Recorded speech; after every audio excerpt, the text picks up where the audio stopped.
four, three, two, one, action. গোপন তথ্যের ভিত্তিতে জানা যায়, সুন্দরবনের কুখ্যাত ডাকাত ছোট জাহাঙ্গীর বাহিনী খুলনার দাকব থানাধীন বাইনতলা খাল সংলগ্ন এলাকায় অবস্থান করছে। প্রাপ্ত তথ্যের ভিত্তিতে আজ ৩ এপ্রিল ২০২৬ তারিখ শুক্রবার ভোর ৬টায় কোস্টগার্ড বেস মোংলা ও আউটপোস্ট নলিয়ান কর্তৃক উক্ত এলাকায় একটি বিশেষ অভিযান পরিচালনা করা হয়। অভিযান চলাকালীন কোস্টগার্ডের উপস্থিতি টের পেয়ে ডাকাতেরা বনের ভেতর পালিয়ে যাওয়ার চেষ্টা করলে আভিযানিক দল কর্তৃক ডাকাতদের ধাওয়া করে দুটি একনলা বন্দুক, ২৩ রাউন্ড তাজা কার্তুজ ও ৫ রাউন্ড তাজা ফাঁকা কার্তুজ, ৫ পিস ইয়াবা ও নগদ ১১০০ টাকা সহ ছোট জাহাঙ্গীর বাহিনীর ২ জন সক্রিয় সদস্যকে আটক করে তাদের আস্তানা ধ্বংস করা হয়।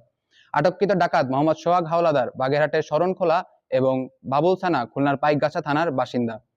উভয়ে দীর্ঘদিন যাবৎ ছোট জাহাঙ্গীর বাহিনীর সক্রিয় সদস্য হিসেবে ডাকাতি করে আসছিল।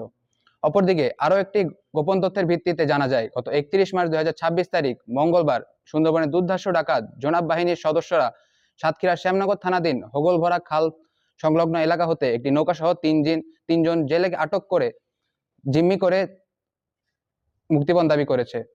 প্রাপ্ত তথ্যের ভিত্তিতে উক্ত এলাকায় গত ১ এপ্রিল ২০২৬ তারিখ বুধবার সন্ধ্যা ৬টায় কোস্টগার্ড স্টেশন হলদেবুনিয়া ও স্টেশন কৈখালী কর্তৃক উক্ত এলাকায় একটি বিশেষ অভিযান পরিচালনা করা হয়। অভিযান চলাকালীন উক্ত এলাকা হতে ডাকাতদের কাছ হতে জিম্মি থাকা একটি নৌকা সহ ৩ জন জেলে ডাকাতদের ব্যবহৃত একটি নৌকা, ২ রাউন্ড তাজা কার্তুজ, ১ রাউন্ড ফাঁকা কার্তুজ, ৩টি ওয়াকিটকি চার্জার, ৩টি মোবাইল ব্যাটারি ও একটি কুড়াল উদ্ধার করা হয়। উদ্ধারকারী জেলে ইনতাজ, মোশাররফ ও আনিস সাতক্ষীরা জেলার শ্যামনগর থানার বাসিন্দা। আটককৃত ডাকাত, জব্দকৃত অস্ত্র এবং গোলাবারুদের আইনানুগ ব্যবস্থা এবং উদ্ধারকৃত জেলেদের পরিবারের নিকট হস্তান্তরের কার্যক্রম প্রক্রিয়াধীন রয়েছে। আপনাদের অবগতির জন্য গত ১.৫ বছর হতে অদ্যাবধি বাংলাদেশ কোস্টগার্ডের ধারাবাহিক অভিযানে কুখ্যাত করিম শরীফ, নানা ভাই, ছোট সুমন, আলিফ ও আসাবুর বাহিনীর মোট ৬১ জন ডাকাত সদস্যকে আটক করা হয়েছে। অভিযানগুলোতে ৮০টি আগ্নেয়াস্ত্র, ৫৯৯ রাউন্ড তাজা গোলা, ৩০৮ রাউন্ড ফাঁকা গোলা ও ১৯৫০ রাউন্ড এয়ারগানের গুলি জব্দ এবং দস্যুদের কবল হতে ৭৮ জন জেলে ও ৩ জন পর্যটককে উদ্ধার করা সম্ভব হয়েছে। সুন্দরবনকে সম্পূর্ণরূপে দস্যুমুক্ত করতে বাংলাদেশ কোস্টগার্ড ভবিষ্যতেও এ ধরনের অভিযান অব্যাহত রাখবে।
একটি পৌঁছাইছে, তারপর প্রশ্নের উত্তর তৈরি হয়েছে, এটা বলুন। ছিলাম হচ্ছে আমরা বাংলা মাধ্যম দিয়ে এক খালে ঢুকি, হচ্ছে মূল্যরায় ঢোকার পরে খালের আগার আটক উঠে যায়, যাওয়ার পরে ওরা ওই জন্য পায়নি।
আরে